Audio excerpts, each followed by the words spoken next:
When she pulls away, the first battle you face is not with her but within yourself, because the instinct to chase is rarely about love and almost always about fear. Fear of losing connection, fear of being replaced, fear of not being enough. And that fear can hijack your clarity, convincing you that more texts, longer explanations, emotional confessions, or dramatic gestures will somehow restore what feels like it's slipping through your fingers. But the truth is that chasing rarely rebuilds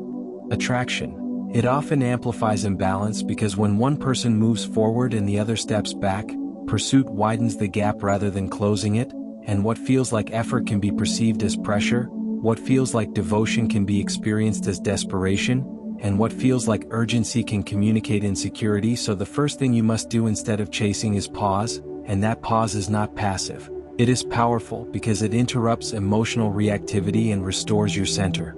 allowing you to respond with strength rather than impulse. And in that pause you reclaim your energy, which is the most attractive quality you possess, because attraction thrives in space, not suffocation, in mystery, not overexposure, in grounded confidence, not frantic reassurance seeking. And when she pulls away, there are countless reasons that may have nothing to do with you. She may be overwhelmed, uncertain, processing her own emotions, testing the dynamic unconsciously, or simply needing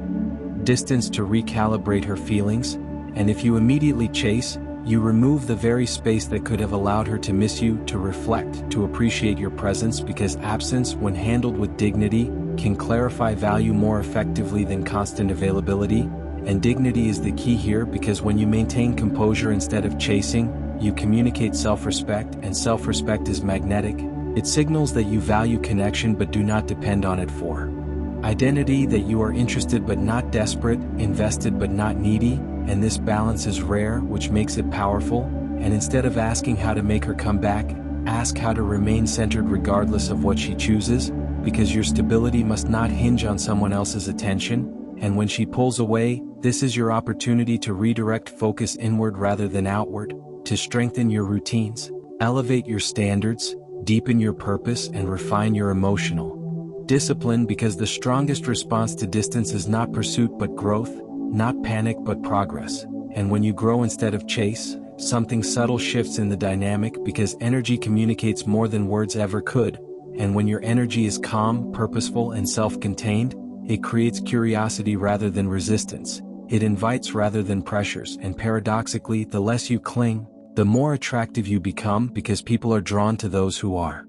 comfortable with or without them. And comfort comes from internal security, and internal security is built by investing in yourself rather than obsessing over external validation. And this does not mean you ignore her or play manipulative games. It means you match effort with effort, you respect space with space, you respond rather than initiate excessively, and you let her actions guide your level of engagement, because reciprocity is the foundation of healthy attraction. And if she reduces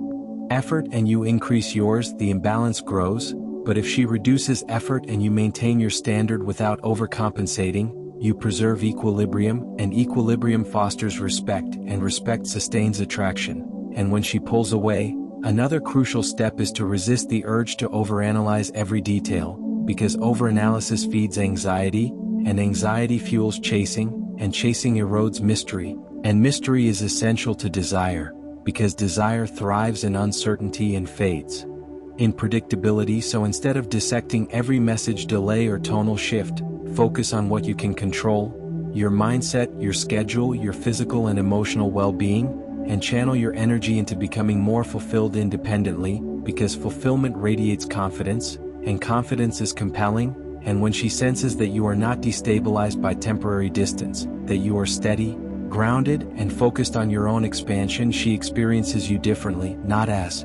someone grasping for reassurance but as someone anchored in self-assurance. And self-assurance subtly challenges her perception, because it removes the validation she might unconsciously expect to receive through your pursuit. And in that removal, she must confront her own feelings without the cushion of your constant attention. And sometimes distance reveals truth more clearly than proximity ever could, because when you stop chasing, you allow clarity to surface, for her and for you. And clarity is powerful because it eliminates illusions. It exposes whether the connection was mutual or one-sided, sustainable or situational, genuine or convenience-based. And if she returns when you stop chasing, It is not because you manipulated the situation, it is because space allowed her to feel your absence, and absence can illuminate value in ways presence cannot, but if she does not return, your composure ensures you have not diminished yourself in the process, and that preservation of self-respect protects your confidence for future connections,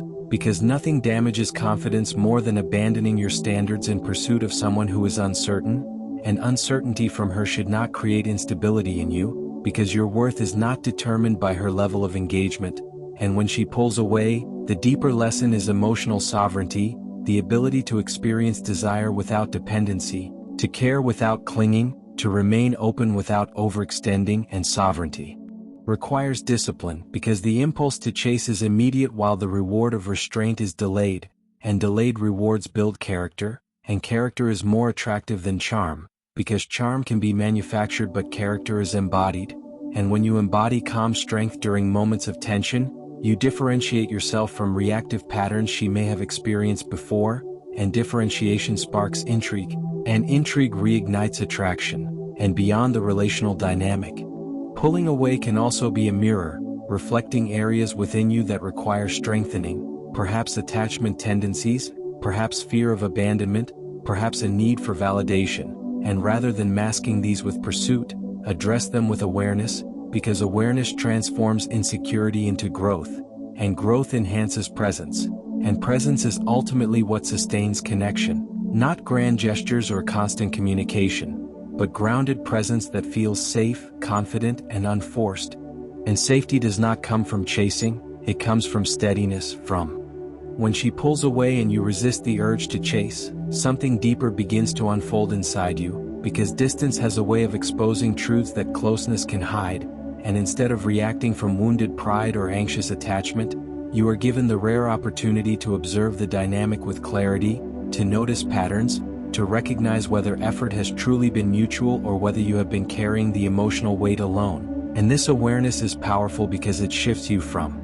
emotional dependency to emotional intelligence, and emotional intelligence allows you to respond strategically rather than impulsively, to choose silence when silence is strong, to choose brevity when brevity is attractive, to choose self-focus when self-focus is necessary, and this does not mean you become cold or indifferent, it means you become centered, and centered energy is stabilizing. It does not swing wildly between overinvestment and withdrawal, it maintains composure regardless of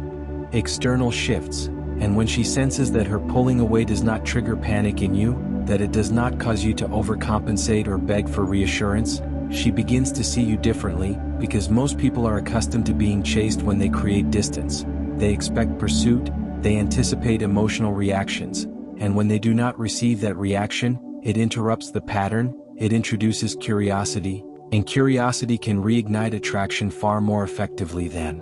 desperation ever could, because attraction thrives on uncertainty balanced with confidence, and when you remain confident in the face of uncertainty, you demonstrate a level of maturity that is rare, and maturity communicates value, and value commands respect, and respect sustains desire longer than constant validation ever will. And instead of filling the silence with anxious messages, you allow the silence to breathe, because silence is not emptiness, it is space for reflection, for